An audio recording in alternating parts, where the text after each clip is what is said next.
Hello friends, Radhe Radhe सभी को। मैं लेकर आ गई हूँ आज आप सबकी फेवरेट स्टोरी जादू तेरी नज़र डायन का मौसम का आज का एपिसोड लेकर। और फ्रेंड्स, आज का एपिसोड बहुत इंटरेस्टिंग, बहुत ही दिलचस्प होने वाला है, तो प्लीज़ वीडियो को एंड तक जरूर देखिएगा। और कर रहे हैं चैनल को सब्सक्राइब कीजिएगा, बेल आइकन को प्रेस करना ना भूलेगा, ताकि ऐसे इंटरेस्टिंग वीडियो मैं आपके बीच में लेके आती रहूँ। तो फ्रेंड्स, आज के एपिसोड में आप देखने वाले हैं कि यहाँ पर नानी माँ जो होती है वो डायनों के बीच में गोलू को लेकर के जाते हैं और गोलू को देती हैं तीर चलाने के लिए। और गोलू जैसे ही चलाता है तो डायन डर जाती हैं।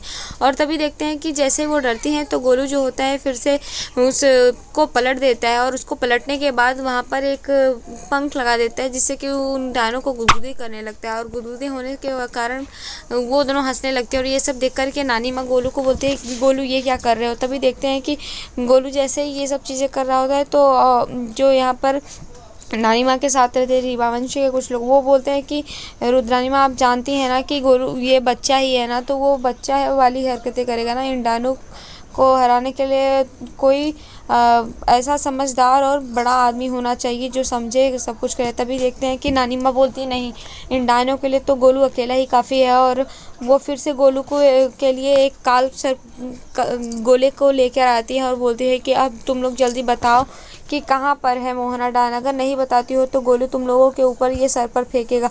तभी देखते हैं कि नानी माँ बोलती है गोलू को ऐसा करने के लिए, और गोलू उसको उठाता है। और गोलू जैसे उठाता है तभी देखते हैं कि वो उन डायनों के ऊपर फेंकता है और डायनें फिर से चिल्लाती हैं।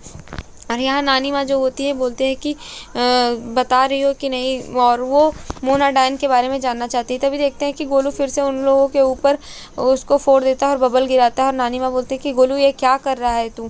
और यहाँ दूसरी तरफ देखेंगे कि जो जन्माष्टमी का दिन हो जाता है और यहाँ पर पूजा की तैयारियाँ हो रही होती है। और बाकी घर वाले जो होते हैं यहाँ पर तैयारी कर रहे होते हैं। तभी देखते हैं कि बड़ी जीजी बोलती है कि रश्मि पूरी तैयारी हो गई कि नहीं। और यहाँ चाचा जी भी पूछते हैं रश्मि चाची से कि हो गई, तो बोलते हैं हाँ हाँ सारी तैयारियाँ हो गई है, इस घर की बहू ने सारी तैयारियाँ कर ली है, गौरी ने। और तभी देखते हैं बड़ी जीजी और वीना माँ बात करते हुए आते हैं और वो बोलते हैं कि भले ही सब कुछ हो गया लेकिन तब भी कुछ खाली खाली सा लग रहा है। तभी बोलती है बड़ी जी आपको भी ऐसा लग रहा है। और तभी बोलते हैं हाँ। और यहाँ पर वीना भी ऐसे ही बोलती है कि हाँ मुझे ऐसा लग रहा है। तभी देखते हैं कि गौरी को भी ऐसा ही लग रहा होता है। और गौरी भी बोलती है कि हाँ मुझे भी सुबह से कुछ खाली खाली सा लग रहा है, पता नहीं समझ में नहीं आ रहा है कि ये क्या हो रहा है, कुछ भी समझ में नहीं आ रहा है।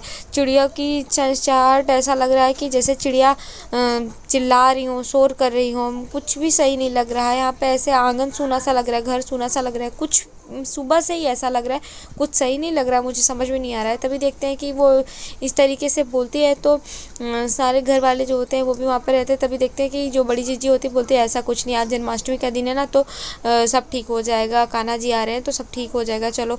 और उन बोलते हैं कि सब लोग अपने अपने काम पे लग जाओ। तभी देखते हैं कि यहाँ गौरी भी अपने काम के लिए जाने लगती है और सब लोग जाते हैं। तभी देखते हैं कि रश्मि चाची जो होती हैं वो बोलती हैं कि अर्जुन को ये काम नहीं करता, तो वो सबको डांटते हैं और बोलती हैं कि बड़ी जीजी की सब लोग जाओ अपने अपने काम करो। तभी देखते हैं गौरी काम के लिए जा रही होती है तो यहाँ पर जो विहान होता है वो पूछता है कि सही में कुछ भी, वो उससे बात करने की कोशिश करता है। तभी देखते हैं कि जो अर्जुन होता है वो बोलता है कि भाभी 2 मिनट के लिए तो भैया को छोड़ दो। तो वहाँ पर हंसते हुए चली जाती है गौरी और बोलती है ठीक है जाइए आप काम करिए। तभी देखते हैं गौरी जैसे आती है तो उसे खिलौना पड़ा मिलता है और वो खिलौना देख कर के बोलती है ये खिलौना किसका है। और बड़े ध्यान से देखती है और उसे उसमें गोलू की जो आवाज़ होती है हंसी वो समझ में आ रही होती है, उसको ऐसा सुनाई देता है, लेकिन उसे फ़िलहाल कुछ याद नहीं रहता।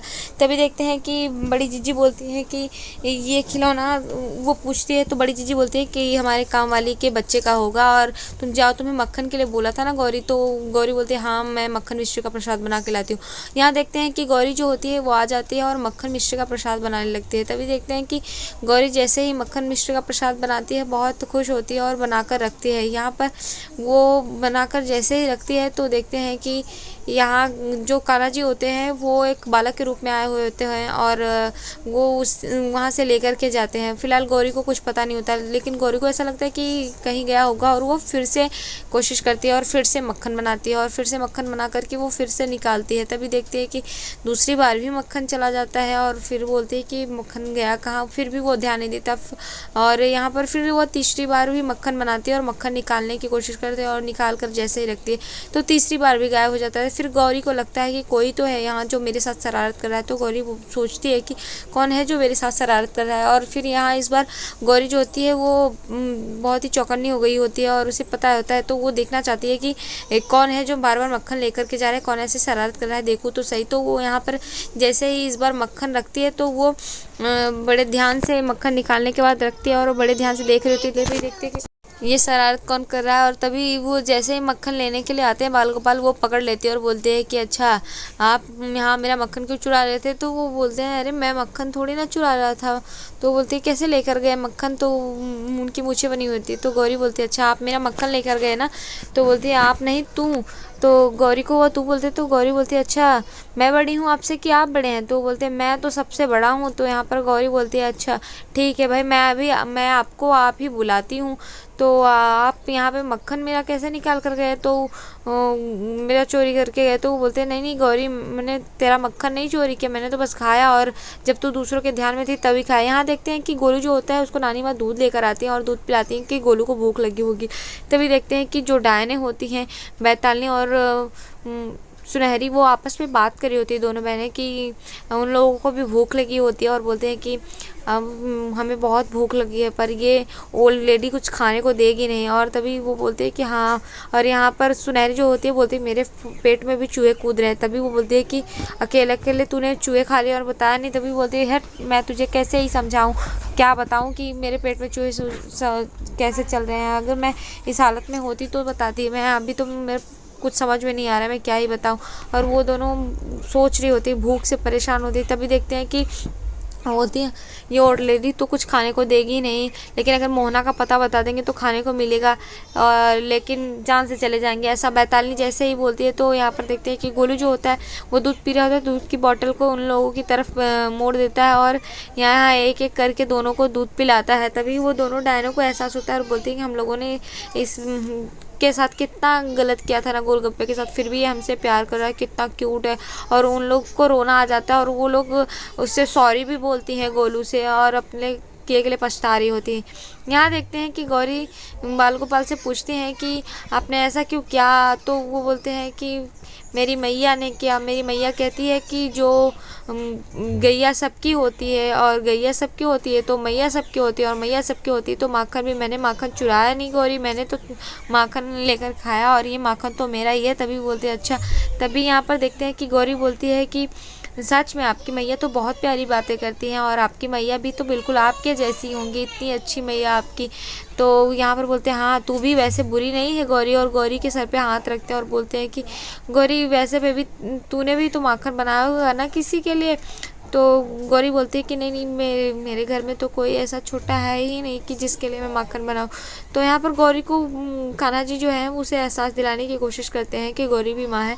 यहाँ गौरी कान्हा जी से बात करती है लेकिन वो समझ नहीं पाती है कि ये कान्हा जी हैं। तभी वो गौरी बोलती है अच्छा आपने मेरा माखन भी खा लिया लेकिन आप अपना नाम नहीं बता रहे हो, तो आप बताओ आपका नाम क्या है। तभी वो बोलते मेरा नाम गोपाल है। तभी बोलते हैं गोपाल आपने मेरा सारा माखन खा लिया ना। तो तभी वो बोलते हैं हाँ वैसे गौरी तू भी बहुत ही प्यारी मैया है। तो गौरी अपने आप को सोचते हैं और तभी वो बताते हैं कि क्या तुझे नहीं पता कि तेरे घर में भी कोई होगा ना जिसके लिए तू माखन बनाएगी।